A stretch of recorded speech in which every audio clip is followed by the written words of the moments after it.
Hello and welcome to the Saturday morning live stream. Today we got some good stories to talk about. A couple things. One of them is Apple is looking at Google to use Gemini AI for a smarter Siri. So I thought we'd talk about that. Another one is a judge has approved a class action lawsuit against Amazon for its smart assistant. So I thought I'd share those stories, and then we'll also talk about anything you guys are interested in. Definitely share any questions you may have. Before we get into all that stuff, welcome. Thank you for being here and spending part of your Saturday here. I'm going to jump into the comments. We'll say hi to some folks before we jump into those stories. And these comments may be out of order because of the software I'm using that I can put stuff up. Rhett from Jack Steiner's here. Thank you for being here.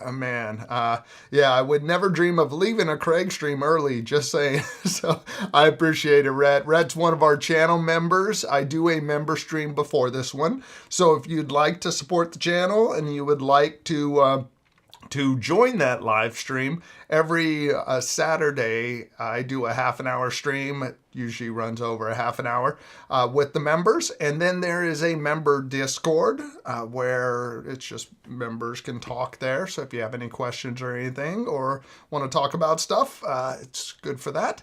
And then some member only videos, which I'm thinking of releasing one tomorrow. And yeah, so think about becoming a channel member if you like. Kevin, thank you for being here. I appreciate it. Break time 106. Dang, way too hot. John, good morning from crazy Texas. Oh, you got all kinds of craziness going on in Texas now. William, welcome. Thank you for being here. Ias, did I get it right this time? Thank you for being here. I appreciate it. Yep, nice little Apple logo going on. Channel for fans, welcome. Heading down to Cheltenham. I'm sure I got that wrong. Thank you for being here. Bill, I appreciate you being here, man, and always helping keep track. That reminds me, I need to open up the Discord. I forgot to open that this morning. I'd like to have the Discord open so that I can see messages coming in, which I'm always bad at looking down at it during the middle of a stream. Okay, and there we go. So welcome. Thank you, Bill. The membership for YouTube channel and UK price. I don't know how they do that. I don't know if they convert it because it's $4.99 a month for that. So basically works out to $1.25 a live stream and then Discord access and stuff like that. So yeah, I'm not sure how they bill that. So I would think it would be £3.76. I'm guessing. I'm talking out my you know what. Rod, thank you for being here. Bill, I saw that Discord. Thank you. Appreciate it. Thanks for streaming. Oh, I appreciate you being here, man. I've been watching on the TV lately, so not commenting, but always supporting you. I appreciate it, Rod. And man, yeah, you've long time support, so I appreciate it. Happy Saturday to you, Larry. And good, I got it right. Ias, got it this time. I hate messing up people's names. Heading down via the M5 motorway. Nice. Question, is there any way to make HomeKit to flashlights? The way that I've done some is using shortcuts, but then yeah, it's like that could be a little tricky. There's no good way within Apple Home to do it. Like I have it set up that if you do a super chat, it'll kind of pulse the lights. Even that's the timing works out that it can only do 1 second fades, so it's not even a good flash. The only way I've seen flashing happen well has been something like Akara. Within their app, they have certain automations that do a real flash. With Echoes, you could set wait times in there for it, but unfortunately you can't do any kind of wait time and multi-step in automations, which would be nice. The best chance would be to use Apple shortcuts. And then you can do something where something triggers that. But it still, yeah, shortcuts are a little crazy. Now, something that a good tool, and this may be something we're trying out, John, is if you go into ChatGPT or you use like Grok AI or something, you can actually ask it to write a shortcut. I want my lights how would I write an Apple shortcut to make lights flash? And it's kind of crazy that you can get that kind of help that within these AIs now to tell you the individual steps you need to make. You need to do, put a wait time in there, put a condition. There's a lot of stuff that I'm blown away. I'm really blown away on these AI assistants, how much help you can get on very specific things. Like I've even typed in, I needed to learn, I wanted to find out how to make video look better when filming a laser projector. And I basically said the video looks horrible when I use my iPhone. I have a Sony a6400. What would I do to make this Valerian Vision Master Pro projector, laser projector look best? And it told me how to write a whole picture profile. Go into your settings, create new picture profile, adjust this setting, adjust this, and it blew my mind. And when I did the video, the company actually reached out, was like, how did you make the video look so good? And I copied and pasted, and I told them I went to ChatGPT and asked it to give me the settings to help make this look better. So it's pretty crazy. Have you found any decent routers, ideally mesh? And welcome, Scott, that support Apple's private relay? No, not that I've used, and really the only ones that I've seen, like you have Apple Secure Network. Well, Ring or Eero has, I don't know of anyone that's actually supporting. See, and this is a good one. And just so you guys know, if you're not familiar with it, Grok AI, it's X.AI or whatever. It's XAI. That is, it's worked within Twitter. So you could do Grok searches, or you could go to grok.com. You're only allowed to do 2 questions or two back and forths for free. But if you pay for the $8 Twitter/X premium, you get 50% less ads on X, and you get, it opens up how much you could use Grok. So I have not reached any kind of cap in doing research for stuff. But here's an example now. Let's see. Any routers that mesh. Let me just fix that. I hate typing live. I have mesh routers that support Apple private relay. Because I don't know. So let's take a look at it. Let it do some thinking for a moment.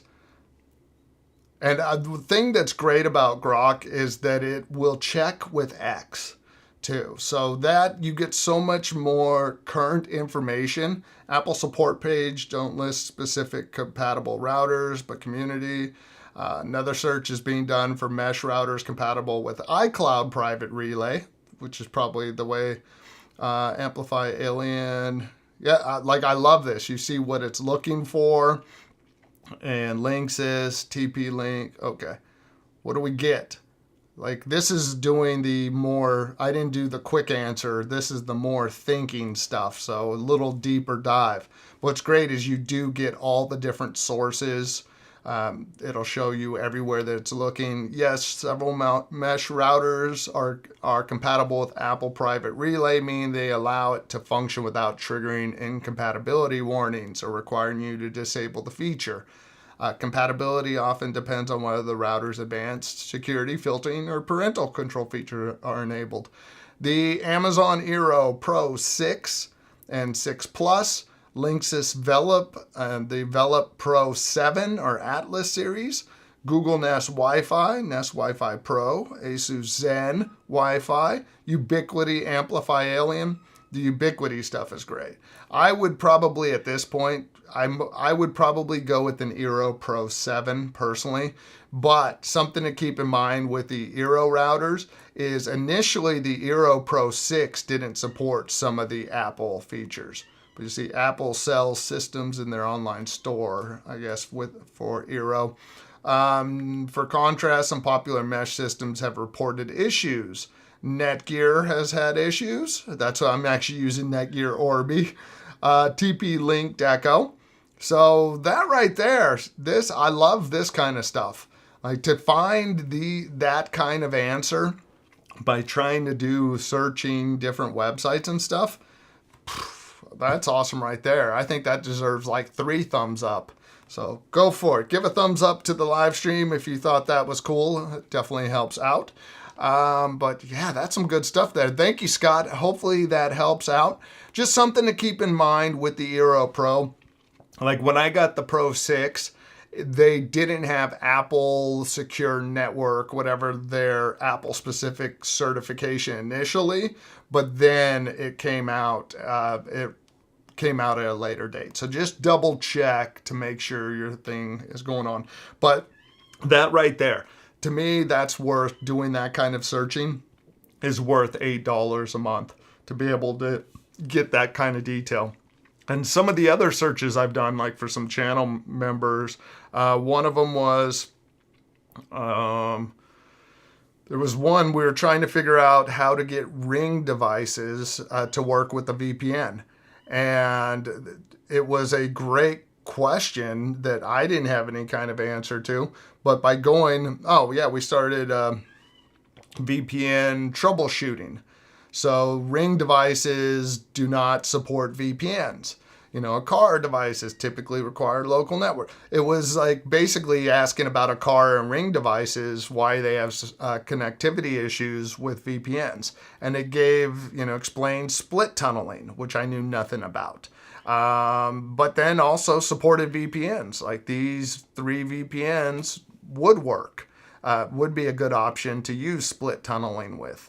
Disable the VPN. It gave things I never would have thought about.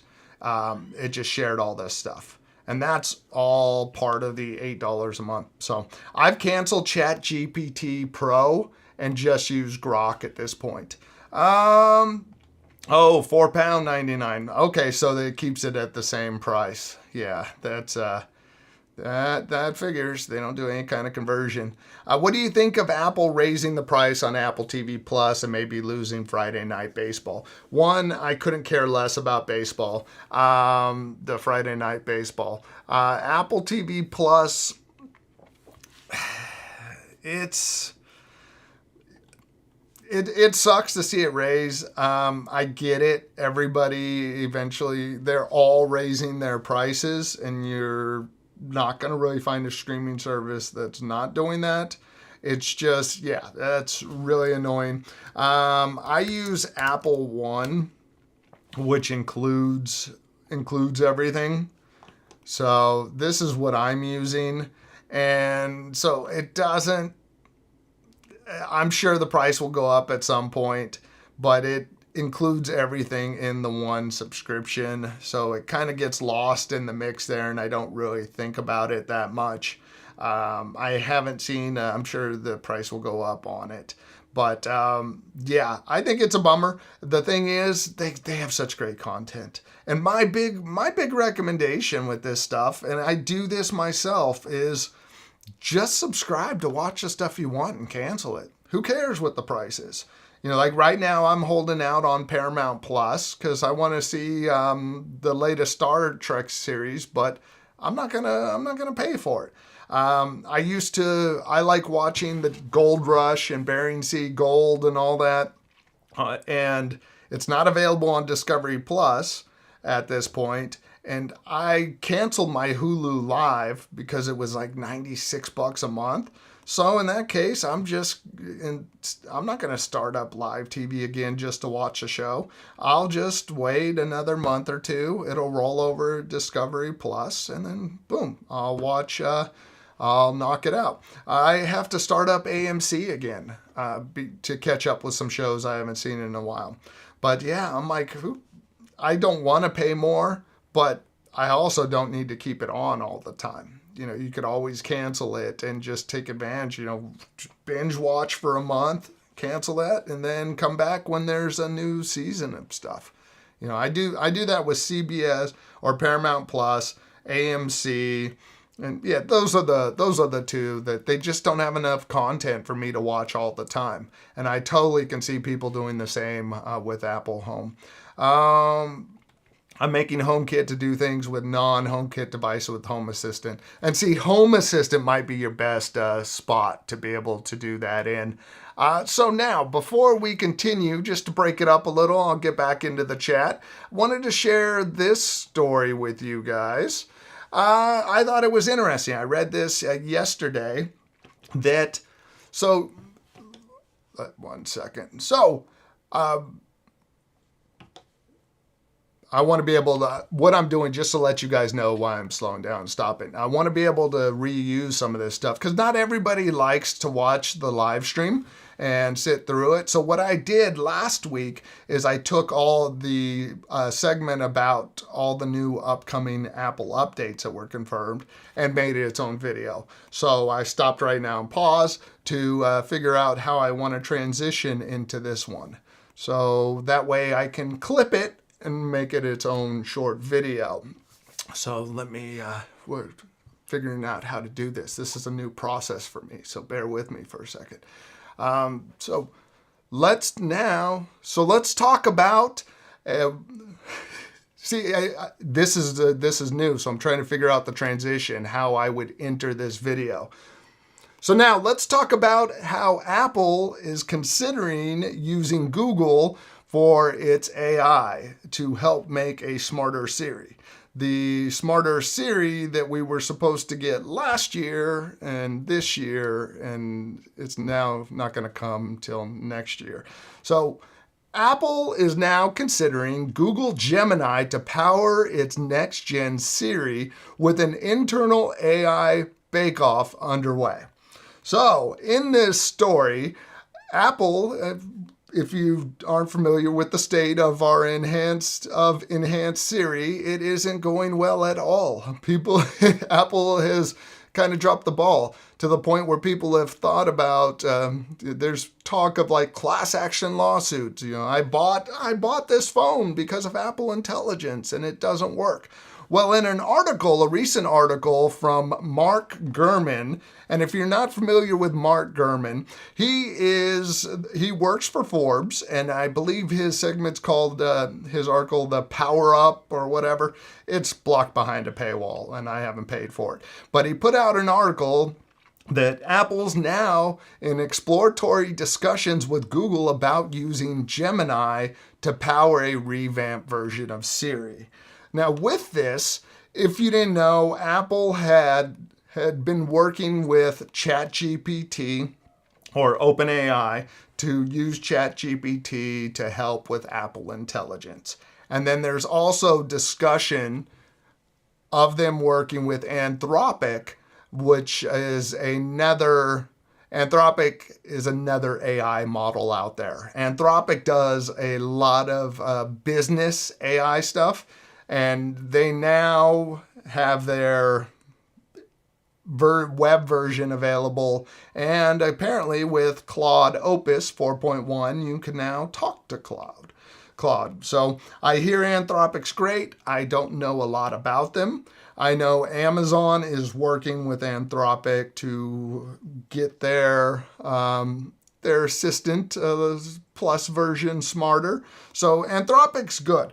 Now, one of the things in this article that I was reading is that part of the reason they may want to switch over and give Google a shot is that Anthropic may be too expensive.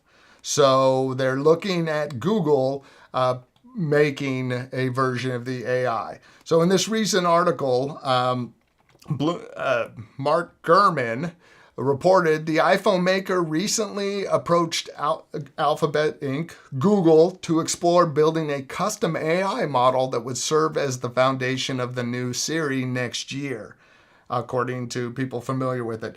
Google has started training a model that could run on Apple's servers, said the people who asked not to be identified.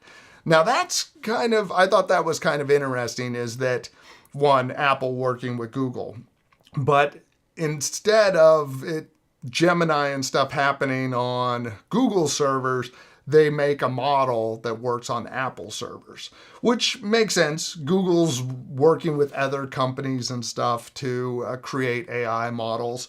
And in this article, they even talk about that there's other apps and stuff that are already on the App Store that are taking advantage of Google's AI model, Gemini, for the AI side of stuff. But what I thought was interesting in this article is internally, Apple is holding a bake-off to see which approach will work best. The company is simultaneously developing two versions of the new Siri, one dubbed Linwood that is powered by its model, and another codenamed Glenwood that's run on outside technology. So I think it's very interesting that Apple is moving over to Google to try to get help in AI. Now, one of the things that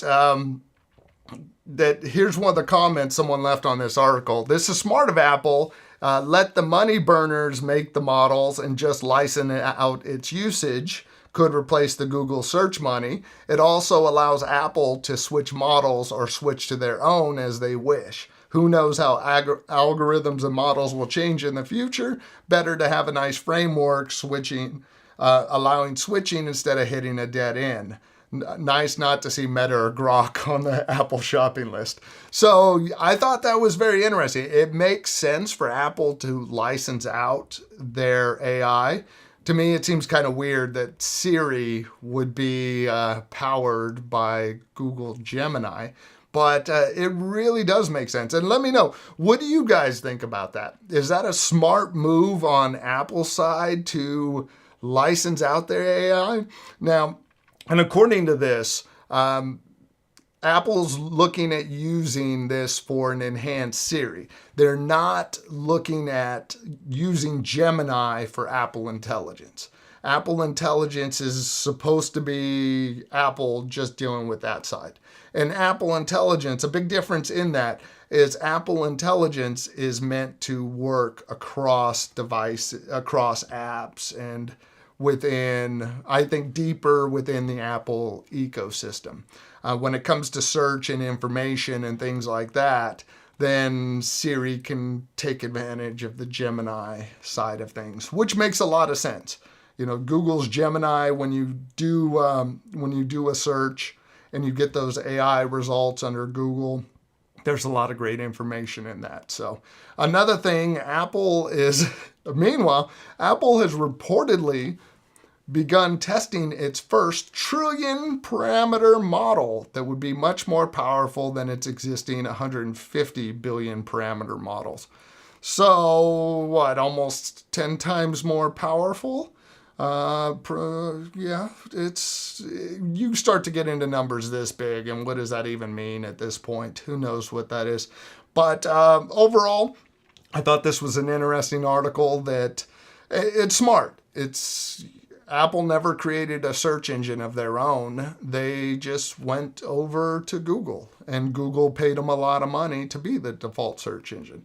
So who knows? Maybe Google won't be charging Apple necessarily, or will be charging Apple a small amount to be the default AI to go to instead of OpenAI or ChatGPT. So let me know your guys' thoughts. Is this something you think is a good thing that Apple's going to Google, or should they just keep trying to, do their thing like they have been with Siri? We've seen how well that's worked so far. Siri, the dumbest, smartest assistant out there. So anyways, yeah, that's it. Let me know, and now let's get back to the chat. So, and let me know what you guys think about that kind of stuff. and I'll get to it. But something new I'm trying with the live stream, try to provide you guys with some more information, but then also package it in a way that that more people can learn about this. If you watch last week's, my last video, that was actually part of Saturday's live stream. And, there's 15,000 views on that video now. Well, there wasn't 15,000 views on the live stream, so I was able to get the good stuff out. Now, back to the comments. For the first time in weeks, our highs are going to be what our lows were by Monday. 70%, 70 degrees high instead of the 90s, and humidity 50% instead of the 80s. Yeah, that actually sounds nice now. Yeah, 90s and 80% humidity sounds horrible. And yeah, John, hopefully that works out for you. Definitely jump on for automation, shortcuts. You really can get a lot of help taking advantage of some of these things like ChatGPT. Channel for fans, you'll be surprised by the time I tell you this, but on Monday I'm heading down to Cheltenham for a 6-day holiday because I'm heading down to Berry Island where Gavin and Stacy was filmed. Hey, congratulations, man. 6-day holiday. That's awesome. Scott, by the way, I currently have Aero Mesh routers. They do not support private relay. I'll keep looking. Thanks. Okay, so they're, out of curiosity, Scott, which what model are you using? And one of the things though too, and in that AI search that I did, a thumbs down. Ooh, I just saw a thumbs down go by. Oh yeah, well, 2 thumbs up is going to get you some fireworks. Let's see, is it going to happen? No. I guess I don't have the animations turned on. Dang it. I was looking for the FaceTime animations. Let's see. Here, oh great, William. I have the Unified Access Points U7XGS that works with Apple's private relay. Thank you for sharing that, William. That's good to know. Yeah, Scott, I think what could happen with that AI search I did, one of the things might be that that it was looking at Apple Secure Network, I think they call it, which is a feature you can turn on within Apple, within the router to like off minimal or high security on it. So, which I could see it confusing that with private relay. So, thank you, William, for sharing that. Lewis, good afternoon. I'm trying out the new Lady A Plus, and it's helped me a lot so far. That was one I was going to talk about, and I might make a short video on that, is how to turn off Lady A Plus. I've had a couple of comments of people that haven't been happy with it, and what ends up... some of those people have called Amazon and went through tech support and had to go through a whole phone call. There's actually 3 other ways to disable it that is quicker. So I was going to make a little video with that. Unless I disable secure and then I lose some features, I'll play with Grok. Definitely do it. Man, $8 a month for if you're on X, you get 50% less ads, but just the fact, and you get the blue check mark, yay! But the fact that it gives you all that Grok search capabilities. I've done a ton of research on things and I have not hit any kind of cap at all. And I actually asked Grok why I should pay for heavy Grok or the next version up versus using the premium version. And it basically was saying, unless you're doing a heavy research or coding or any of that, there's really no reason to do it. Larry, Grok is really cool. I use the app for iOS all the time. No restrictions that I know of.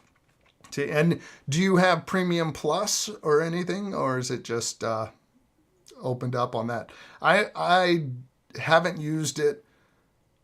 See, and actually I was playing around with it without being logged in with Twitter, and I didn't seem to hit any limit. So I don't know. I was hearing from someone else that you hit some limits. I was watching another live stream. They used Grok, a picture, and asked it to do you want it spicy? And you wouldn't. Imagine the picture. Yeah, Grok is now available in my car, and you could turn on unhinged mode. And I heard someone doing a demo of unhinged mode, and the thing that Grok will say is crazy. Yeah, it's kind of crazy that what you can do now on Grok. The reason I like it isn't for the spicy side of things or unhinged mode. It is the real time. It's getting more current data. The fact that it goes and checks out X and all of people's posts, it's great to pull from X because you'll get a lot more current data than ChatGPT will. I'll put the router question to Google's AI. It gave a similar answer. Okay, so not a huge difference there. So, I'm 15 minutes behind. No, I think I was okay. I don't know where I'm at now. Yeah, Unify is great. I had one of their hardwired setups. Like I still have some of the access points up and ran Ethernet, and they make beautiful stuff. Unify is a great. It's almost like it's a small business solution almost. You go with their stuff that they make high-end stuff for companies. They're not just a home Wi-Fi network. So they offer some great choices. Have you tried Home Control app? I've tried it. I just never dive deep into it. That could be a good option to go with. I believe some TP-Link routers allow you to enable VPN at the router, so everything is covered. Yeah, there are some. I tried to look at my Orbi, router, and it wasn't able to do that. But yeah, TP-Link, I think, yeah, depending on the model, you can enable the VPN within it, which is cool. And for me, I just have the VPN on this computer and on my mobile devices. But yeah, I haven't done it on the Apple TV yet. I feel like anything that the real traffic's all happening through the laptop, then that's what I want covered. But it would be good to turn it on so all traffic going out of the house is covered. And for VPN, I went with NordVPN. I did some research on it, and it's kind of interesting. There's different levels of surveillance, not surveillance. There's different levels of communication, of sharing information between countries. And I learned about the 5 Eyes, the 9 Eyes, and the 14 Eyes. And basically there are alliances where certain intelligence information in the 5 Eyes are 5 countries that share the most amount of intelligence information. Then there's the 9 Eyes. That's like the B tier of additional countries that share intelligence. It's like the top grade intelligence goes to the 5 countries, the B level goes to 9, and then there's 14 countries that get the C level of intelligence. With certain VPNs, where they're based could be in one of those countries that shares information. With NordVPN, they're based out of Panama, and there's no intelligence sharing, data sharing between Panama and any other country. Not that it matters, but I just thought that was interesting. And with NordVPN, where Nord owns Surfshark, but Surfshark, I believe, is in Switzerland. And Switzerland is actually part of one of the alliances for intelligence information. Not that it matters, but I just thought, okay, I'll go with NordVPN. It's one of the biggest ones. It's a good price, offers a lot of great features. Because I was curious, is it good to have your VPN based in Panama? And it's like, actually, it's its own, it stands away from any of the other countries. So if England, for example, or UK wanted a backdoor into iCloud, if the UK can't shove their way into a backdoor into Panama, Panama could just give them the finger and tell them, no, you don't get into our servers here. So something to think about. William, good morning. Thank you for being here, William. I appreciate it. Lewis, I'm thinking about getting Insignia Fire TV from Best Buy 24 so I can get better reception so I don't have to use a converter, box. Hopefully it has a digital tuner built in. Yeah, let us know how it goes for you. Yeah, let us know. One of the things that I would point out, I bought one of the Fire TV Omnis and I returned it because the built-in Fire TV interface was worse than plugging a Fire TV 4K Max into it. Like the resolution on the interface was like 1080p, but then I grabbed my Fire TV 4K Max, stuck it in another HDMI, and it looked so much better.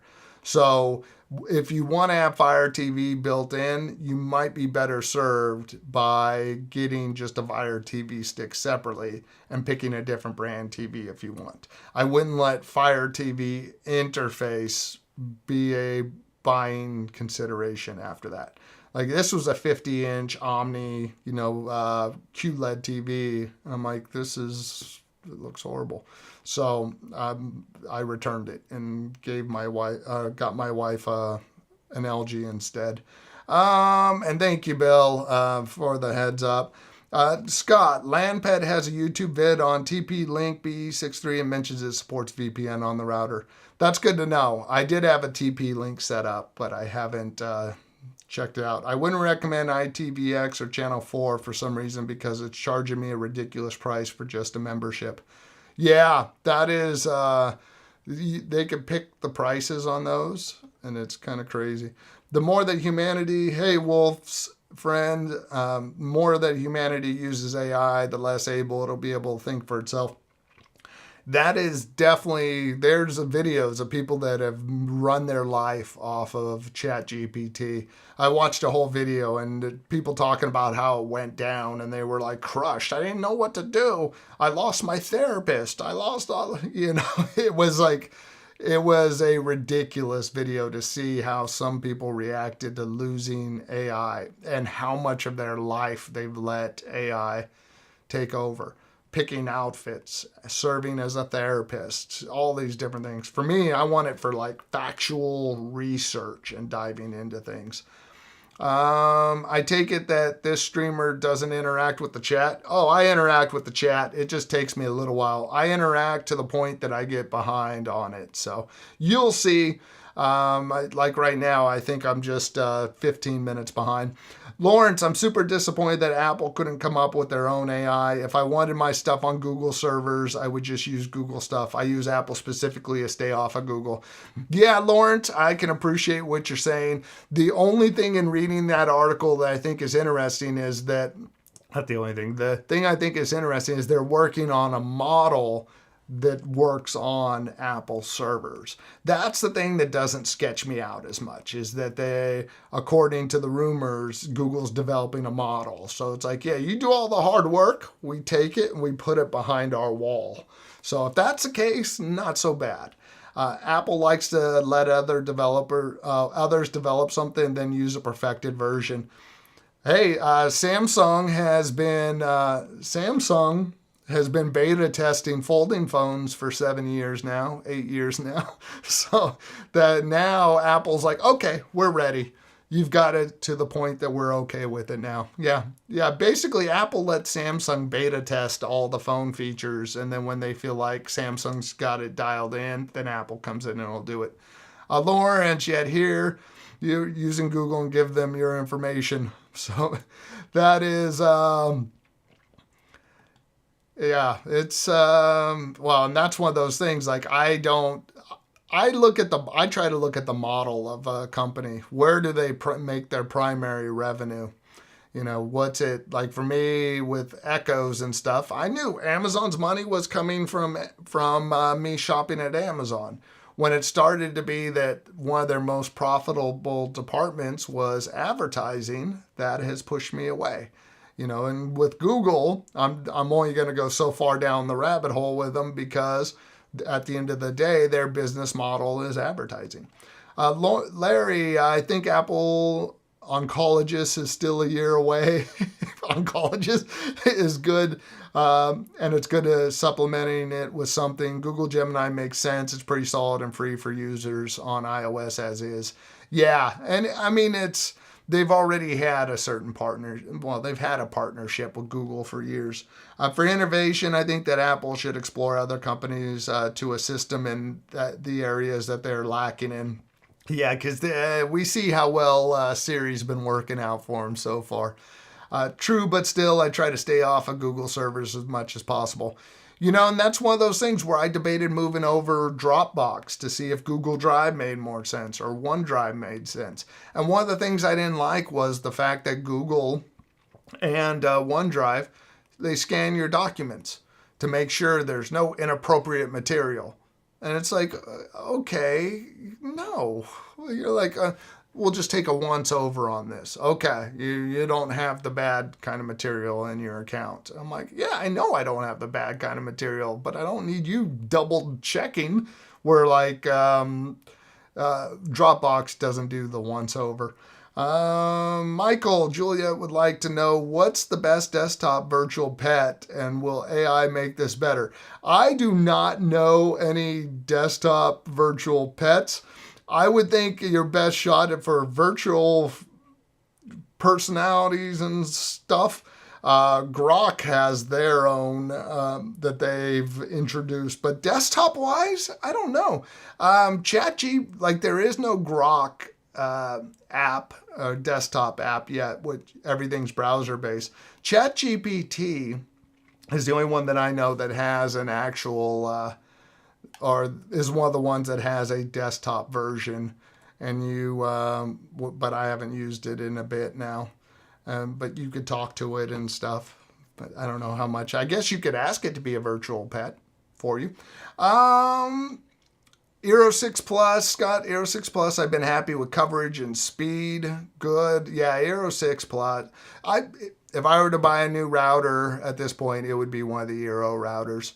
Larry, no, I just have Grok. I don't pay for it. No premium, no nothing. And it answers all the questions I need, but sometimes cross-referencing between different choices, Google, Gemini, and ChatGPT.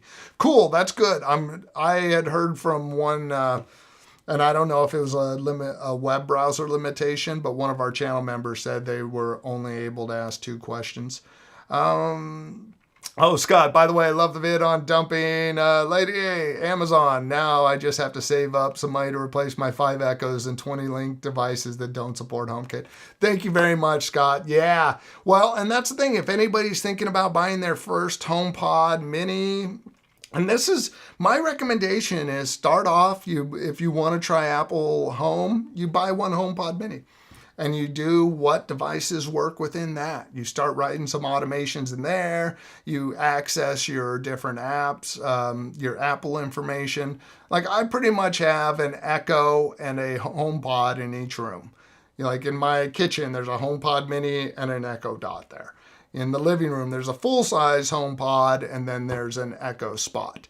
But I had some automations like ring-based motion automation, so my cameras could detect motion and turn on some lights. I had a couple of those still running on the Echoes, but everything else that I could was all taken care of through Apple Home. And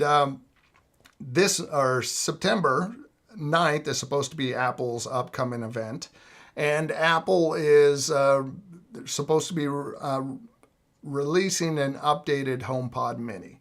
So if you're thinking about getting one, I would say definitely wait until after September 9th.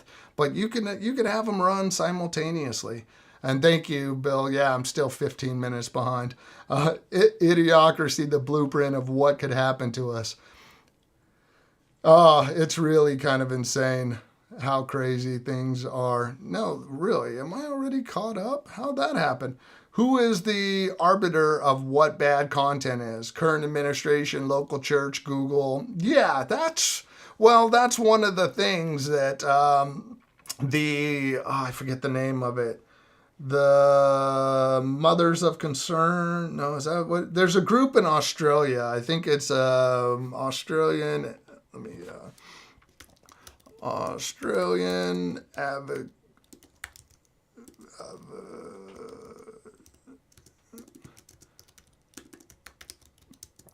I think it should just be trying to find out. Advocacy. No, that's not it. Oh, there's I can't remember the name of it. There's a group that went after PayPal. Basically, what ended up happening, there's some group out of Australia that's like mothers, Karens of Australia, that went after credit card companies to stop credit card companies to put pressure on Steam for inappropriate video games. So games they thought were inappropriate. So basically, the Steam, which is a gaming platform you could buy games from, you couldn't use Visa, or I don't know if it was PayPal that caved, but one credit card company caved.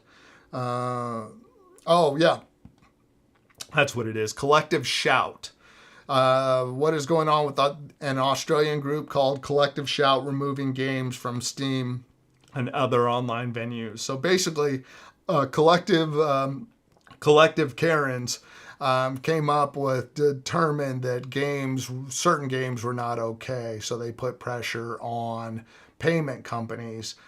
They convinced Visa and MasterCard that to not accept payment on Steam. So unless Steam removed certain games. So yeah, the collective Karens managed to get certain games removed from Steam, which is a bunch of crap. So, yeah, they deemed certain things not okay, so they went after the credit card companies. So the credit card companies then went after this gaming platform. So yeah, but anyways, I'm all caught up. And good morning, Blake. Good to see you here, man. And we still need to talk and catch up. It's been a little bit. So yeah, and of course I'm bad at ever scheduling anything. So yeah, I'll have to send you a text. But yeah, 45 minutes. Cool. I'm not that far behind now. Have you used beta iPad? How do you like it? Oh, I've been using the beta since it came out, and I love it. It is nice. It's right now with iPad OS 26, which will be out in the fall. The beta software, you have complete control over your different windows, and it acts like a computer for the first time. It really is nice. And what's also nice is that you have, like, if you use a Mac, you have the top row of your menu choices along the top for each app.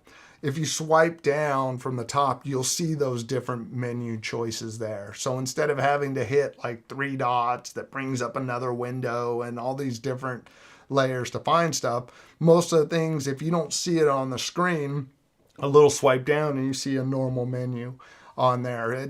It's really, for a lot of people, it's a great alternative to having a computer. I recently discovered a smaller channel called, I think it's called Tech Dad. I'll share it with you guys.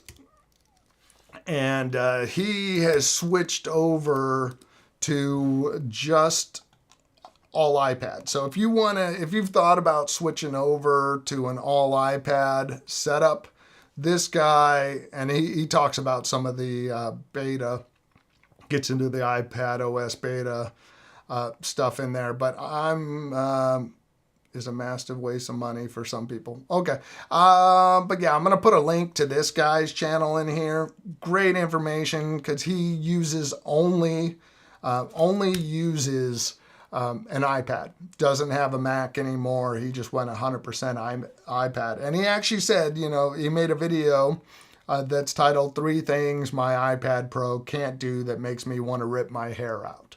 So very transparent in there that it takes care of everything he wants, but there's 3 things he couldn't do that was driving him crazy. So yeah, that's take a look at that. And and Scott, thank you. I appreciate it. And thank you for being here, Scott. And hopefully the Grok or ChatGPT can head you down that rabbit hole and get you the specific answer that you want. And John, thank you very much. I appreciate it. David, welcome, David. Any expectation of a HomePod Mini 2 with a clock on the front, useful to replace bedroom echoes with a clock on it? No, I've seen no rumors, anything of the sort. It would be nice. I mean, one of the reasons I like the Echo Spot is that it has a clock. It's like if these little speakers are going to sit here doing nothing 98% of the time, it's nice to be able to see a clock on it. Now, I am all caught up in the... Scott, one other question. Have you decided what micro SD works best for your streaming devices, dash cam, security cameras? The ones that I've always gone with, and bring up Amazon, and then I'm going to get into the next story I wanted to talk about. Micro SD card. I've always liked the SanDisk. Like this right here, the U3, you know, this is a great one right here. This is what I would buy. You want to get, I like their extremes. You want to make sure it's like the V30. It can handle 4K, 5K. That's going to give you fast write time. So pretty much any of the ones you see in extreme with the gold are the ones I would go with these. And I'll throw a link down there if you guys want to check these out. But you could get what's their smallest one? You know, if you don't need a lot of room, $12 for their fastest ones you're gonna get. If you wanted to max out what you could put in some of the car cameras, $40. But realistically, I would either, for my cameras, I would probably go with the 128 or at most a 256. Just because I like the price. I like the sub $20 price on this one here. But all my videos are recorded on these kind of extreme cards. You know, I trust them for all the videos I make. And here, I'll put a link down there. I'll make a link. And what happens with these links is it is an affiliate link. If you click on it and use it, a couple percentage points go back to the channel. If you click on that link and then you decide that I want Red Bull, and you want Red Bull instead, you're like, I don't need that. I just need a case of Red Bull. If you go and you buy a case of Red Bull after clicking on that link, 2% would go back to the channel. So I would get, what is that? $3, $4, I can't even do math. 1%, I think, off of something like this. So I would get like 37 cents. Yes, I think that's right. 2%, I get like 70 cents off of this purchase. So you don't have to, anytime you see those affiliate links, what it does is it puts a 24-hour cookie in there. So if there is a content creator you like, even if you don't like the product they're talking about in particular, you can click on it. And then you can do all your Christmas shopping or whatever, and that creator would get a portion of those sales. That's how those work. So you have to do it within 24 hours for them to get the affiliate commission. And I'm not saying that for me. I'm saying that for like if you have a favorite channel or something, if you click their link and then you just click on Amazon and go back to the homepage, like, you know, whatever that channel is, you end up bookmarking that. Anytime you make a purchase on Amazon, couple percentage points goes back to that channel. I actually have my Amazon bookmark that goes to a creator I know. So anytime I make a purchase, that person by default gets a little bit of the action. Devonte, welcome. Are you or anyone having issues, microphone issue with the Card G100, especially live viewing through Apple HomeKit? The audio seems choppy, laggy, or low quality. So far, support is unhelpful. I haven't had problems with that. I would check to see your connection and how far away you are from your router. One of the things I always like to do with the Kara is go into make sure the app's updated, because sometimes the app will carry a firmware update with it. So, and Apple is not good about automatically updating apps. If I go into the App Store right now, and I click on my account, upper right hand corner, it says all my apps that are updated recently. If I swipe down, there are 8 apps that haven't been updated. So I've had that have up to 30 apps there that haven't been updated. Then gone in, updated that, and then went into something like the Acar app or the SwitchBot app, and then there's a firmware update with it. Just out of curiosity, I'll check the G100. But I found with Wi-Fi cameras, sometimes it's just about distance from the router, which sucks because you can't necessarily change the distance easily in some cases. Like I had a Ring camera that I just gave up on. It was just too far away from a router and was giving me nothing but issues. But just going in and checking right now, yeah, there hasn't been any new firmware updates recently. But I would just double check that. And Bill, yeah, SanDisk definitely the way to go. I'm just, my kids are back in school. I'm glad that's happened. I'm good with that. So I see high endurance term being used, and if it's just hype, yeah, that's one of those hype terms, totally a hype term. Any word if Apple will ever support more than 1080p in HomeKit? That's a tough one. And you go with something like the Aqara, their G100, it can only do 2K or 1080p. It can't run them both simultaneously. I'm forgiving on that because it's a 1080p camera. But something like the Aqara G5 Pro, because it's a cheap camera, I'm okay with that. But like the Aqara G5 Pro, it will actually record clips in 2K and we'll show them at 1080p in Apple HomeKit. So I think Apple's going to stay at 1080p because it's their servers saving this stuff. So it saves room on their servers doing half the resolution of what a camera can do until they release their own camera that's 2K. Bill, I'm replacing my Ring indoor cameras with G100s. That's a great idea. It's an affordable camera. You have on-device storage. All my indoor cameras are Aqara cameras. I have a G2H over here. I have a GE1 in the garage. I have the G4, I think, or G3, whatever it's called, in the living room. And then I have the Ring Video Doorbell, the G5 Pro, and the G100 outside. Rude boy. Amazon sucks now. I canceled my membership a long time ago. The value isn't there anymore. Yeah, that's, you definitely have to look around. A lot of what Amazon's doing is matching prices with other companies. Now, speaking of Amazon, I did want to share one more story with you guys. So, let me get this ready. So, in an article I read recently from Amazon, sorry, I want to do that over again because I'm going to clip this. I'm going to try to take some of this stuff and share some of these stories outside of here so that people who don't want to watch a stream still get some of this information. So in a recent article, a judge has made it possible for Amazon users to sue Amazon in a U.S. class action lawsuit over their assistant, I won't say the name because I don't want to set your device off, over user privacy. So in this article, a judge recently approved, a federal judge in Seattle said tens of millions of users of Amazon's cloud-based voice service can band together in a class action lawsuit accusing the tech giant of deceptively recording and collecting private conversations. So it has been in the works now. I believe it was, let me check my notes.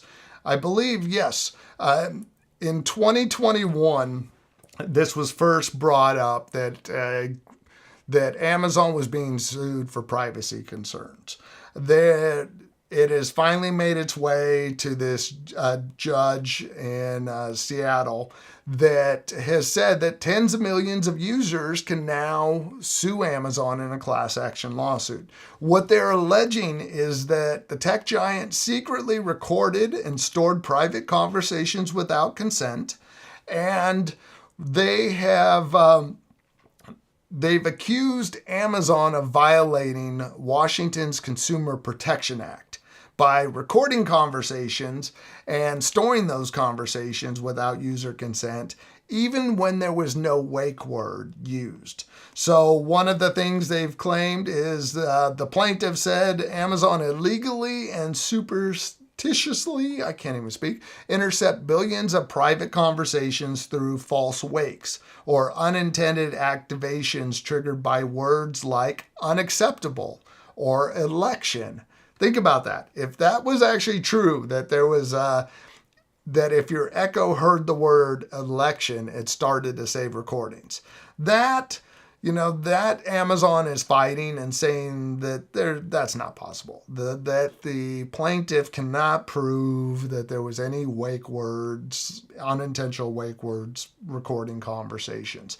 But the plaintiff in the case are saying these recordings are allegedly stored indefinitely and used for commercial purposes, such as improving the algorithm or targeting advertising. And sometimes these conversations are reviewed by human employees, which Amazon has already admitted in the past that a small portion of recordings are reviewed by humans. So if there's something that's questionable, like maybe it didn't understand properly, that recording could get flagged and sent over for human review. Now, the problem has been when there have been false wake words that have triggered things, and there's been things that have captured that the assistant isn't sure about and it gets flagged. Some of those things have been very private moments that have happened. So which makes sense. There's some conversation going on. It wakes up the Echo. The Echo records it and is like, what is this person saying to me? This doesn't make any sense. Well, that recording goes over for human review. And I guess there's been some very personal, sometimes intimate things that have been recorded. Some Amazon employees had said that there have been very disturbing things that have been caught during some of those accidental wake words. So there has been, Amazon has admitted that some of this stuff has been saved. Now, Amazon recently, though, one of the other things that's been considered in this class action lawsuit is the fact that Illinois, their federal court, said that Amazon has basically they are breaking Illinois law by saving voice biometric information. In Illinois, they have the Biometric Information Privacy Act. And by collecting person's biometrical data, they are, breaking the Privacy Act there. So Amazon has been saving biometric data on people by keeping their voice. And you have places like Illinois that's like, no, you don't get to do that. Not without disclosing properly. And Amazon's big defense to all this is that they have tools to delete this stuff. The lawsuit is claiming that Amazon says that you can delete stuff, but they're accusing Amazon of misleading users by claiming Amazon Assistant only activates when there's a wake word and that users can delete recordings when in fact some data is retained indefinitely. This is one of those kind of sketchy lawsuits. Now, what's crazy about this is one of the statistics is 70% of the market share is Amazon devices, and there are over 80 million Echo devices out there in 50 million U.S. households. So there are, according to this, with this lawsuit, only the primary owner of the device can get involved in this class action lawsuit. And no secondary people, like, my wife can't sue and get some kind of claim, get money back. And only I could because I was the registered person on it. But looking at these numbers, 50 million U.S. households with Echo devices in there. This could be a big lawsuit. What do you guys think about this? People having a class action lawsuit against Amazon for saving recordings or, how they're using that data. I mean, it could set a precedent on what companies can do. moving forward and what they are able to do. What they'd like to see happen in this lawsuit is Amazon deletes all the data that they've gained from that and no longer are able to collect information like that. Now, one of the things that I thought was interesting is that, when it comes to people's concern with Amazon and data, there's already been a lawsuit with them for violating the Children's Privacy Act by keeping kids' recordings. So keeping kids' recordings forever and undermining parents' deletion request. That was from the FTC, and the DOJ charged Amazon with violating children's privacy laws. Proposed order to require Amazon to pay $25 million and to delete children's data. I believe this case was already solved, and Amazon agreed to pay that $25 million. A recent one that I saw is that Amazon agreed. Well, this is what's recent is back in 2024, they sent out the first set of payments of $3.9 million in payments to a total of 80,552 people.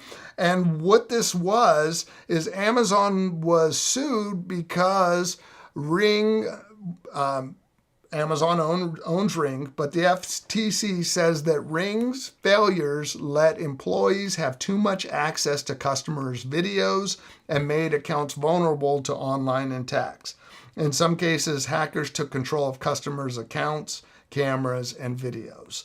So Amazon settled on that, and apparently $3.9 million has already been given to people who are part of this class action lawsuit. And now they're sending out, as of August of 2025, the FTC is sending out another $1.5 million to people who accepted their first payment. So basically there was money left over in the pot after the 80,000 people made a claim, which I missed that note. I could have made a claim. Now with the 1.5 million left, they're going to distribute that out to 80,000 people. And it says, if you get a check, please cash it within 90 days. So I don't think you can ask for a refund at this point. You can find, I don't think you could actually get it. But my point in bringing that up, Amazon has already had to settle multiple lawsuits, class action lawsuits, one for violating children's privacy and for Ring employees looking at videos they shouldn't be. So I'm curious to see what's going to happen with this now that a judge has granted access to, or has granted a class action lawsuit status to this case. So could be millions of people. So something to look out for. Maybe you'll get a notice in the mail or get an email or something saying that you can join the class action lawsuit because Amazon has violated your privacy. I don't know, but I thought I'd share that with you guys. Let me know what your thoughts on it are. Do you think that Amazon should be sued for that stuff, or is it kind of just nonsense? I'm always a little sketchy. Think it's a little sketchy with some of these lawsuits that come up. I actually have 2 notices of class action lawsuits to claim money from. I think one of them is for possibly iCloud. I don't know. I got to take a look at what they are, but they're sitting over here. But let me know what you guys think about all this. Let's see. I'm going to end up wrapping this up soon. Let me take a look at our comments in here. Devontae, thank you for the feedback. I'm currently using the Aero Pro 7. I placed the camera in the room with the Aero and still having the same issue. This does appear to be some type of, does not appear to be some type of network issue. One of the things I would also think about too, and I've noticed this at times, is check to see what device is being used for your Apple Home Hub. Like I've had my car cameras popping offline. I've had certain things get sluggish. I've had some of that stuff happen recently. And usually when that happens and I start to have issues, it's time to power cycle the HomePod, or in this case, the Apple TV that I'm using as a hub. And usually if I power down, like right now, I have a power strip that I need to flip off. I should do it after the stream. And that'll kill my two HomePods, which one of the HomePods is actually the hub because it's the newest device I own. And once I power cycle it, then I find Apple Home connectivity strengthens back up because everything's local and hub driven. Try that out. That may actually help you out. If not, another thing I would do is I would take that question to either ChatGPT or Grok, and because I've taken some of these questions that I know a little bit about or not sure I know all of it, and I have been blown away on some of the answers I received. Like somebody asked me that said, if I don't figure out how to get my Apple Home invites working and why they're not working, I'm just going to go back to the Echoes. So I'm like, why is my family member not receiving my Apple Home invitations, and how do I fix it? And it gave me this long list of things that I never would have thought about. So I would really take that question to one of the AIs. You might just something you never would have even thought about. Yeah, Bill, that's my problem with some of these class action lawsuits. Nobody makes money in class action lawsuit but the attorneys. Yeah, these huge numbers come out. And then the huge numbers come out, and then it's $1.75 for the people actually in the class lawsuit, where millions went over to the lawyers. Well, like for example, the lawyers that were pushing to have Elon Musk pay package killed. Like he was supposed to get $80 billion was his agreement with Tesla to hit certain thresholds in sales years ago, and he did. Well, shareholders sued, saying, no, he shouldn't get that much money. That's too much money. Well, the lawyers wanted $10 billion. And it's like, what? Why would you get $10 billion? Well, look at their reasoning was, look how much money we save the shareholders. So instead of giving Elon $80 billion, you give us $10 billion. What? How's that logic work? So yeah, that is, the lawyers are the ones that win in those things. Bill, heading to work, group, having a ballroom dancing competition in the gym tonight. Oh, ballroom dancing. Well, enjoy that one. Hopefully that one goes well. It's kids' dance recitals are hard to work because they last forever. Scott, it's comforting to know that if Amazon loses the lawsuit, they'd never consider raising prices to give the loss, right? No, more advertising. More advertising. Yeah, only $25 million. That's nothing for Amazon. It's much easier for Amazon to just settle a lawsuit for $25 million than to just fight it. You know, the lawyers will cost more than that, I'm sure. It's comforting to know. Yeah, they would definitely pass those on. Christy, hey, Christy, good to see you here. My ex-husband's having a conversation with Gemini the other night. I looked at a video and sent it to our son. Oh, took a video. We had a great laugh. Yeah, the talking with the assistants, I still feel like I want to keep it on a text-only basis at this point. There was one guy, I read an article that proposed to ChatGPT, to his assistant on there. And he used it so much that he reached the memory limit. And when I guess you reach the limit, it reset. So he had to teach his fiance, his online fiance. The guy was married with kids. But yeah, I guess his OpenAI assistant accepted his proposal, but he would use it for everything. Like there was a video, an article or a video with this guy, and he's like demonstrating how he'd use it to build a computer. So I have the motherboard in here. What would I plug into this next? Like just full on talking back and forth all the time. It's kind of scary. So But yeah, having a conversation. I feel like, yeah, full on conversation. I'm like, we'll keep it to texting for now. So, but anyways, I'm going to wrap up this stream. I'm 15 minutes over. Trying to keep it closer to an hour. I do want to thank you guys for being here, spending part of your day here. It's always good to hear what you guys are, your thoughts on some of these things and your questions. There's plenty of stuff you guys bring to the table that I never think of. John, yeah, what kind of like Star Trek? Yeah, and that I guess it feels like there's a little creepiness there.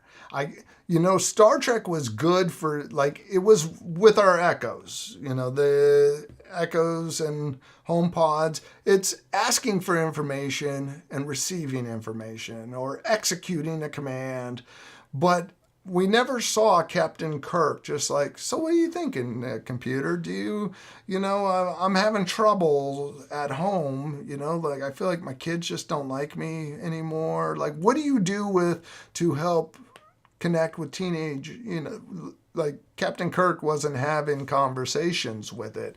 It was just execute, which that's what I want smart assistants to do. You're like, hey, write a routine for this. Let me know what's happening there. At what warp do we need to travel to reach this planet? Important things like that, but not get to know each other. But anyways, I'm going to get out of here. Thank you guys again for being here. I'll be back next Saturday. Definitely come back. I'm trying to bring some stories. I'm trying to do a little bit of homework before I do these streams instead of just coming in with nothing, because I've been guilty of that. So anyways, I'm out of here. Thank you guys. Have a great rest of your weekend, and I will see you next weekend. Bye.